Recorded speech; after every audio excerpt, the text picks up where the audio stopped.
Hey, everybody, welcome to the 8th episode of the Steve Bisbee podcast. I've got with me team number 2 from 2021 Mulroy Challenge Villanova Case Competition.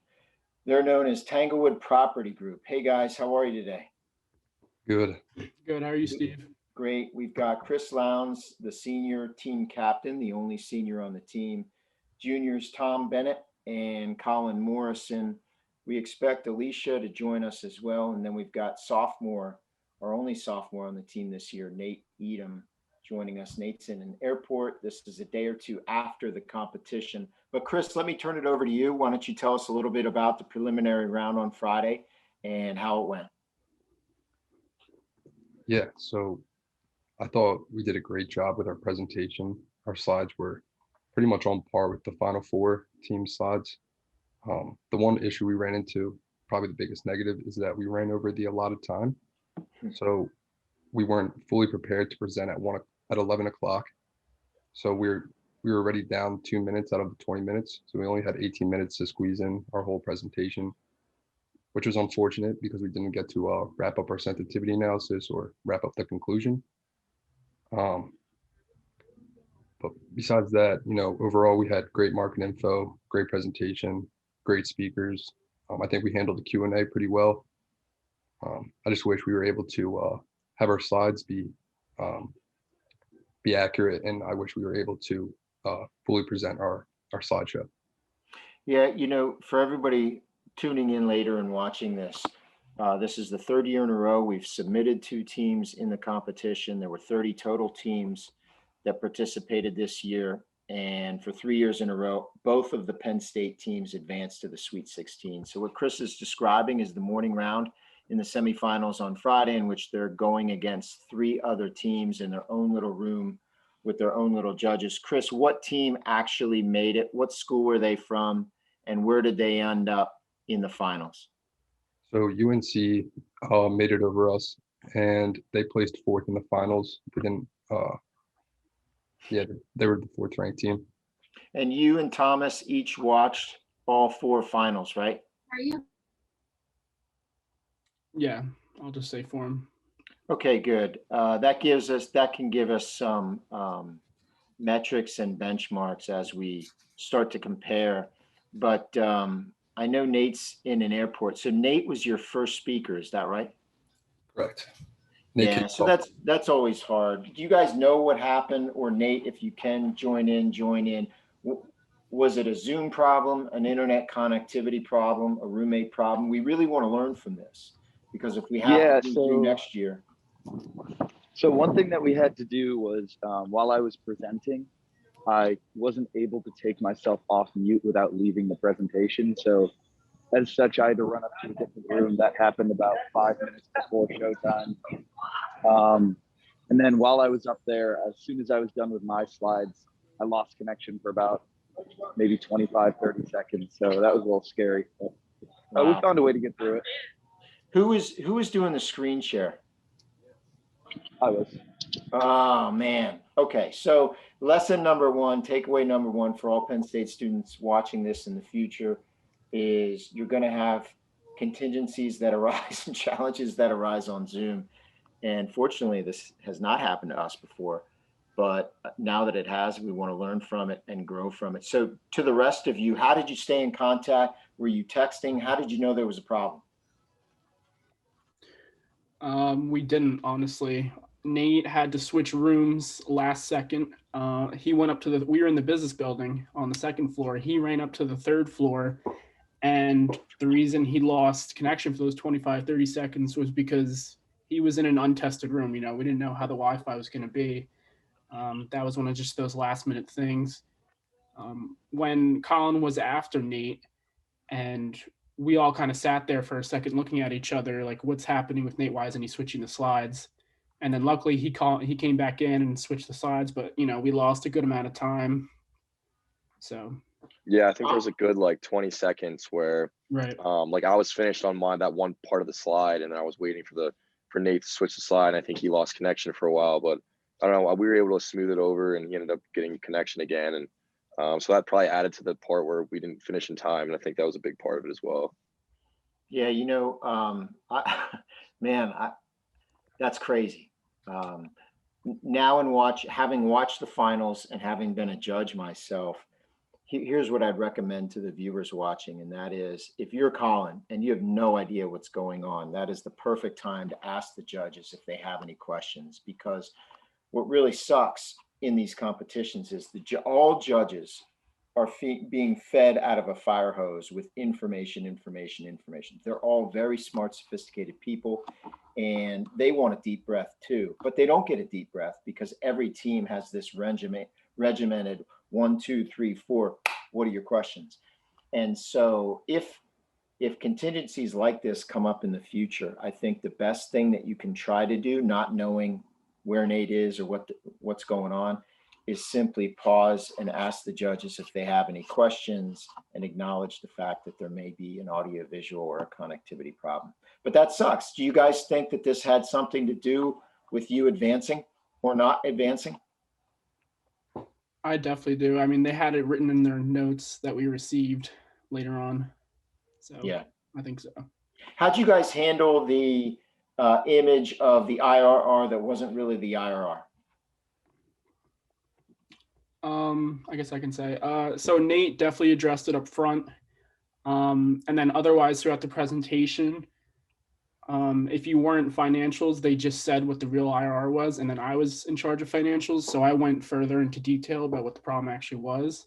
Yeah. And then after that, like I said, we just kind of said what the real IRR was rather than saying it's not actually 13, it's really an 18. So they just straight up said it's an 18 IRR. Yeah. Which honestly, we didn't get any pushback on. There was no judges' questions about it or anything. So I mean, I think it was definitely the right call. What you were saying on our call prior to Friday when we told you about the problem. So I don't think it was that big a deal because the judges do understand. So let's go through the Q&A. What are some of the questions you guys remember? And how'd you handle it? Thomas, you can go ahead. Yeah. So honestly, their questions were pretty basic. No questions really were big enough to really delve deep on. The only question that kind of threw us like a zinger was, I forget what the judge's name was, but he said, so you guys are going for senior housing. Will this be assisted living or will this just be housing straight up for like older people? And that's definitely, I mean, that seems like a simple question, but we did not account for that. But I kind of addressed it in a way that I said we looked into it and it negatively affected our bottom line. So we did not choose to go that route, something along that nature. But basically every question was pretty basic. I mean, another question was, after learning about our plan, he said, is that allowed in the zoning? And I said, yeah, that's after we figured out our business plan, that's something we looked into and made sure that the zoning would cover it. And then, I mean, I don't even, Chris, do you remember any of the other questions? No market questions, nothing crazy. Yeah, no, they didn't really dive into our financials or our market analysis. I mean, one judge even said he had no questions. So yeah. Did you feel that they were pressed for time based on you guys having gone over time? And did they not have time to ask questions, or do you think they were just kind of tired and done? You're the fourth team, remember? So they're tired. Right. Yeah. I think, ahead. Yeah, go ahead, Chris. No, you can go. Oh, I was just going to say the judges that did have questions definitely did ask them, but the student that was in charge of keeping track of time said, oh, we have 10 minutes. You're getting close to your 10-minute question mark. And then it was just the last judge that said, I actually don't have any questions. So yeah, I think if they did have questions, they did ask it. I think the last judge just did not. Maybe because, like you said, we were last and they were getting over it or whatever. They were looking forward to it. I remember the last judge saying that since the time was up, he also didn't have any more questions and he didn't want to go over the allotted time. So I think that was a part of it as well. In the feedback you've received thus far, Were the judges forced to rank the 4 teams in your preliminary bracket? No. Okay, so you don't know where you stood.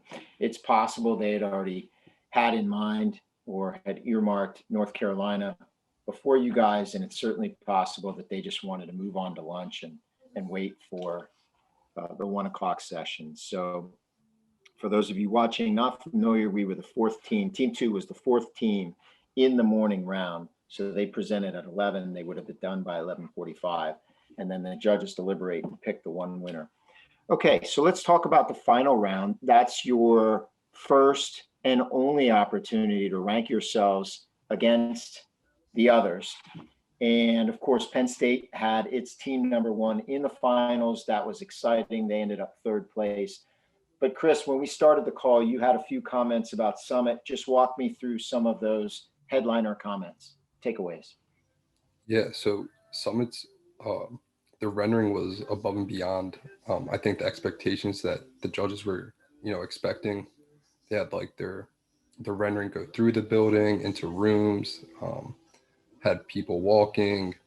It was really just an amazing rendering, but they never dove into their financials. They had an 18-year hold when Schiff's Capital's hold period is typically 4 to 6 years. They did a great job handling their Q&A. I'll give them that. They definitely knew how to handle the questions the judges threw at them.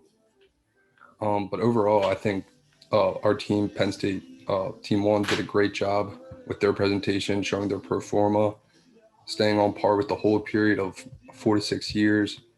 And I think they honestly handled their Q&A better than Cal Poly, which was the team that won. Talk a little bit, Colin or Nate, just shake your head yes or no. Did you guys get to watch any of the finals?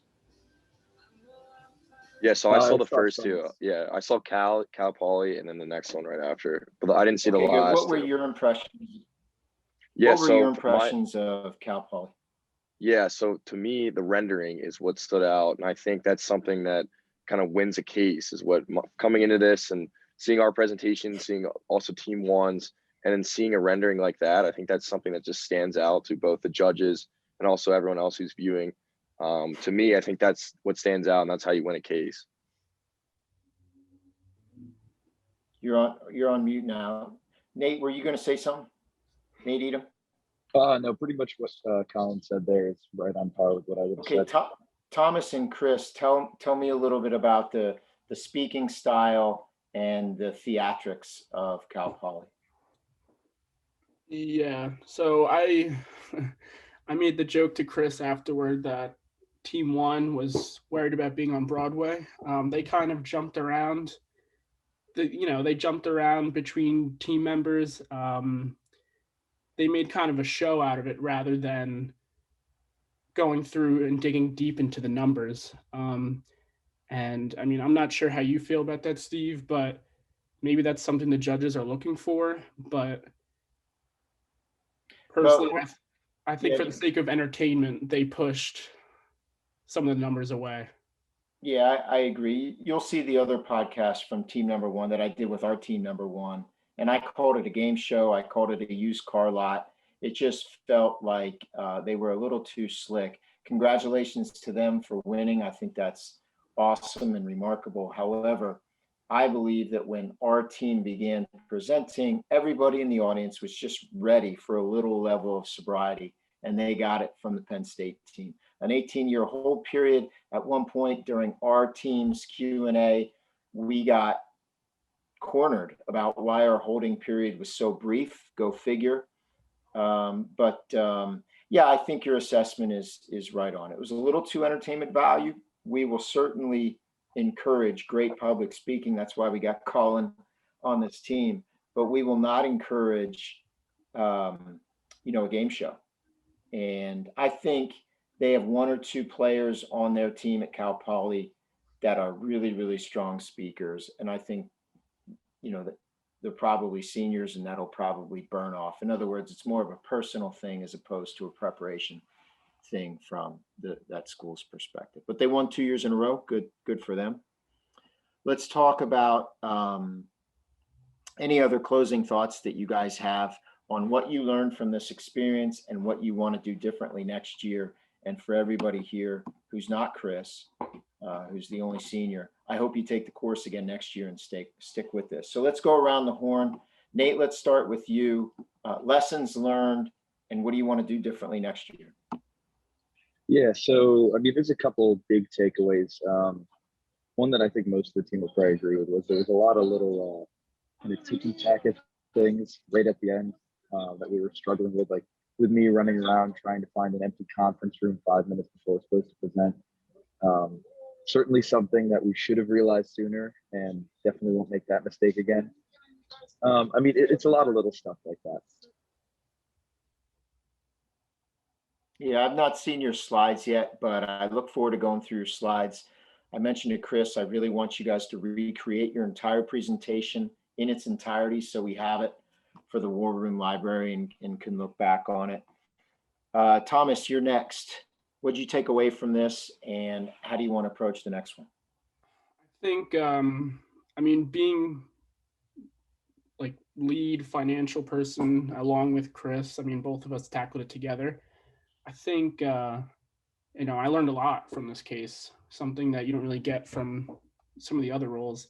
I think one thing I kind of was saying to the team when we were watching the finals was that, you know, these cases are a lot of work. It takes a lot of time. And I think during our week when we were putting together the presentation, we definitely should have spent more time together and tackling it on Monday and Tuesday. I mean, you know, it's easy to say, oh, you know, we have until Sunday, like we have plenty of time. But, you know, when you start ironing things out, you kind of realize, oh, this doesn't make sense. That doesn't make sense. This is wrong. And it takes a lot more time than you would think to put together this, your whole business plan and make sure everything's accurate. So I would say more so emphasize Monday and Tuesday, make sure you're on par, because every other day of the week we're working 8, 9, 10 hours. I mean, whatever it was. So I would also say that something, I don't know how you feel about this, Steve, but maybe somehow we need to emphasize more about the rendering, and maybe look into some courses or something. I don't know, because their rendering was, you know, leaps and bounds above what we had. It was amazing. So I think with those two things, I want to keep that in mind for next year. I would say that. Yeah. Yeah. Colin, you're a great speaker with good stage presence. Why don't you share with us, since this is your first semester taking the course, I hope you take it again as a senior, share with us a little bit of lessons learned and what you want to do differently. Yeah, definitely. So, I mean, when we first read over the case, you know, I had no idea what I was getting into. First time in the class, first case, and it was definitely a tough case to start off with. So I was kind of a little bit nervous, didn't know kind of my role. Ended up going into the market role. I also had a huge part about building out the PowerPoint as well. A couple lessons I learned throughout this whole experience is that I kind of want to piggyback off of what Thomas was saying, and how we were kind of back heavy. So towards the end of the week, we were kind of grinding this whole thing out, doing long nights, a lot of hours.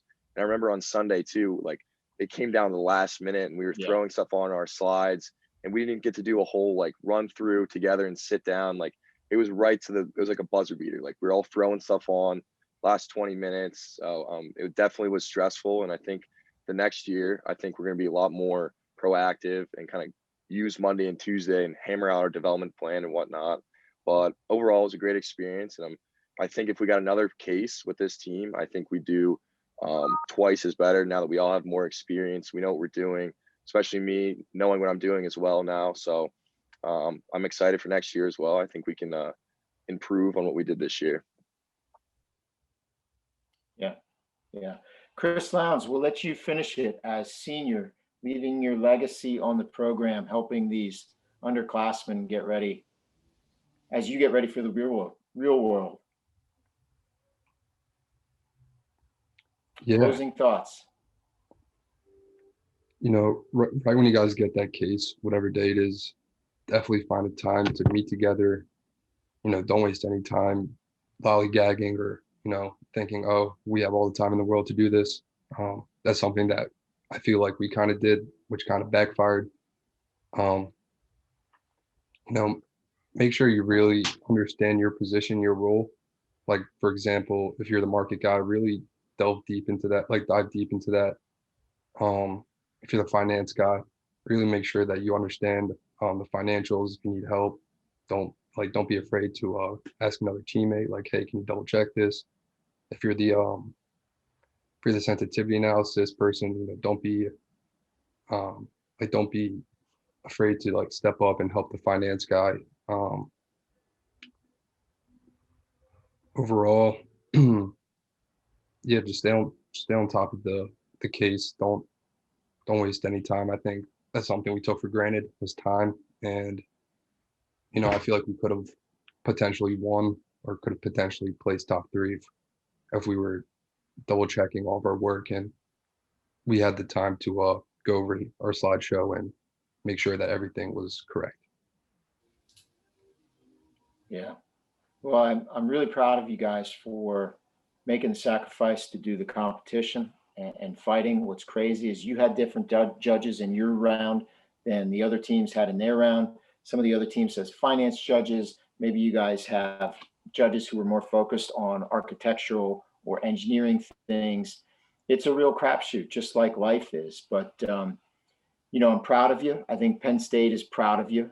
I think we've got a lot to work with, and I'm really excited about it. So thank you so much for joining me today on a Sunday. Nate, I don't know if you're on the plane right now or if you're riding a bus somewhere, maybe a train, but that's impressive. You guys enjoy the rest of your afternoon, and please, please, please recreate this when Chris sets it up with you via Zoom. That will mean a lot to me and to your legacy as we start next fall, prepping for next fall already. All right, thanks so much, guys. Appreciate it. Great job. Go State.